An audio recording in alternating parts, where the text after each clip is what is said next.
The Broken Child, Chapter 7. Life in the Garden, by Boyd Campbell. In the world's cultural mythologies, a recurring theme is the gods' creation of men and an idyllic world for them to dwell in. In the Abrahamic cultures of Judaism, Christianity, and Islam, this idyllic world was a garden, a testament to God's power, benevolence, and love for his creation. God created man and placed him in a garden where the trees offered up their fruit to man's waiting hand, and all the beasts shared his time. The lion velveted his claw, and the eagle sat on Adam's shoulder. While in the garden, Adam could not help but believe this was what he was made for. God knew something Adam didn't. He was not yet complete. God created the tree of life and the tree of knowledge, commanding Adam to eat freely of one but avoid the other. We're led to believe that Adam should not eat from the tree of knowledge, as it would make him mortal. However, can you imagine a humanity that never chooses to taste the fruit of knowledge? The role of knowledge in our evolution is so significant that any God capable of creating us would have known our choice from the beginning. So, Mr. Abraham, why don't we live in the garden anymore? It's that bitch, I tell you. We never should have trusted her. Clearly, Mr. Abraham had issues before he even started telling the story. I don't believe a loving God would make us male and female to destroy us, although sometimes it may feel like it. Milton went to elaborate lengths to explain why the bringer of light deceived us and why man's helpmate allowed it, but he overlooks the most obvious answer. He was supposed to do it. Ultimately, Adam and Eve leave the garden because childhood ends, and the only ones who remain innocent forever are the ones who don't survive. My mother brought a baby boy to a home that already had two. Our little house on Northside Drive had 3 bedrooms and 1 bathroom. It was built after the war in Europe when Jackson started growing north instead of west as it always had. It's more profitable for developers to start with farmland or forest than to rehabilitate older neighborhoods.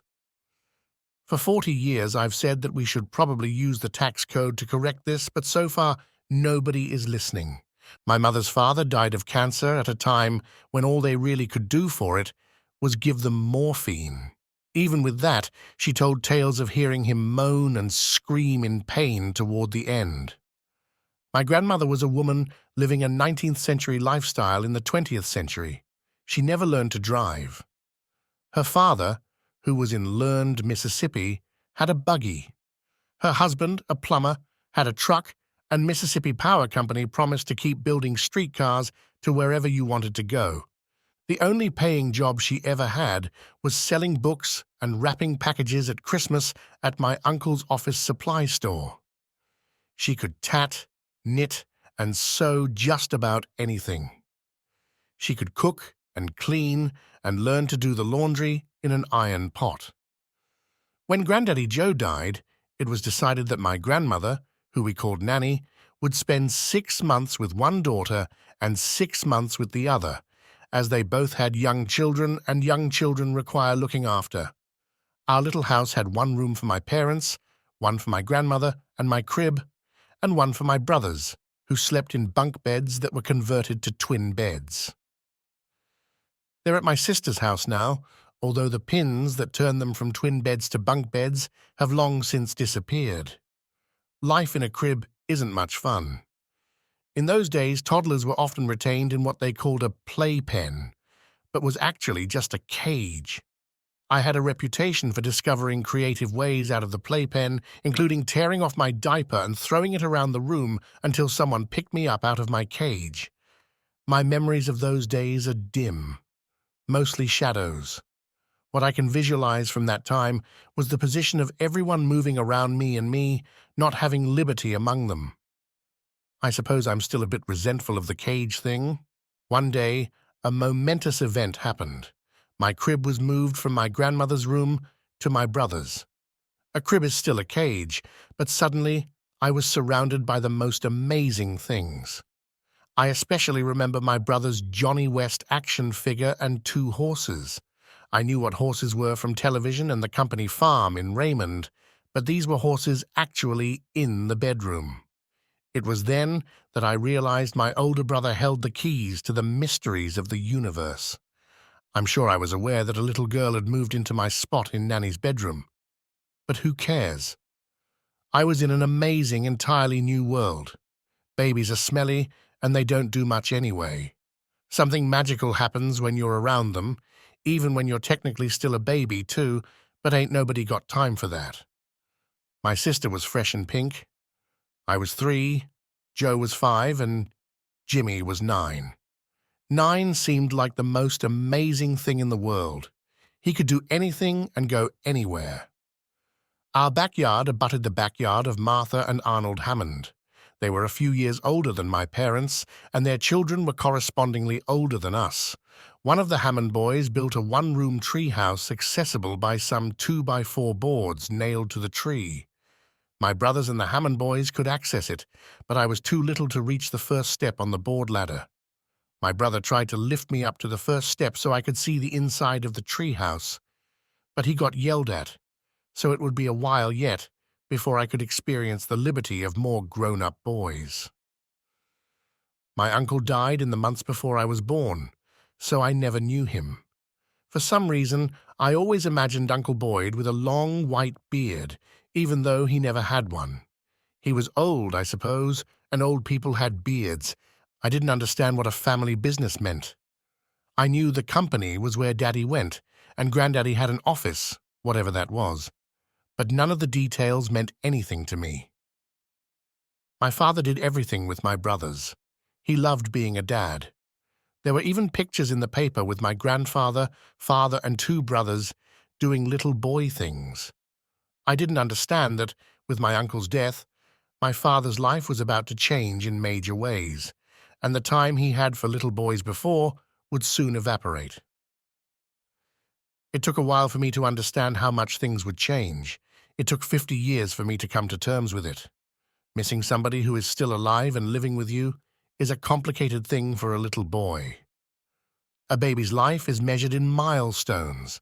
His first poop, turning over, sitting up, crawling, and then walking. Earning the right of locomotion is a big deal for a baby, but learning to speak is a bigger one. At some point, everyone started trying to get me to speak, but I resisted.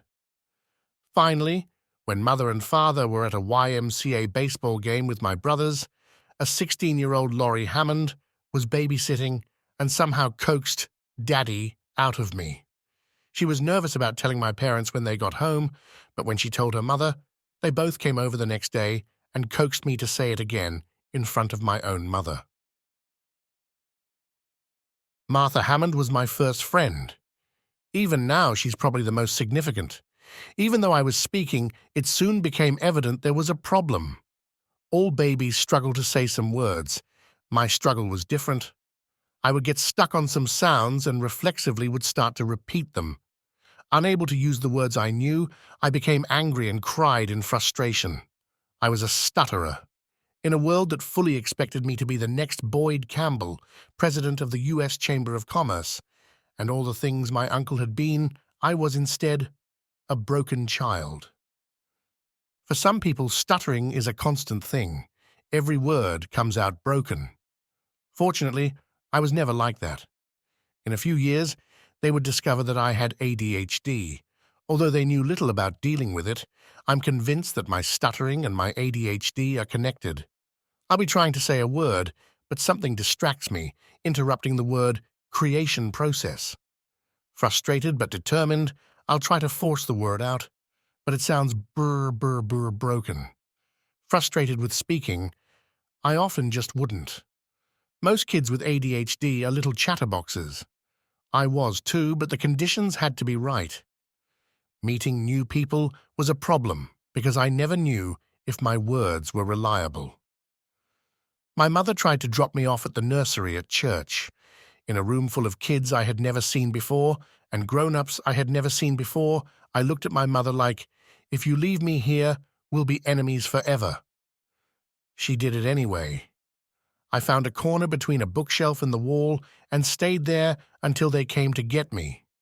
My mother was not the stay-at-home type. She was in 10 clubs, including something called the Junior League, which ran Jackson for a while.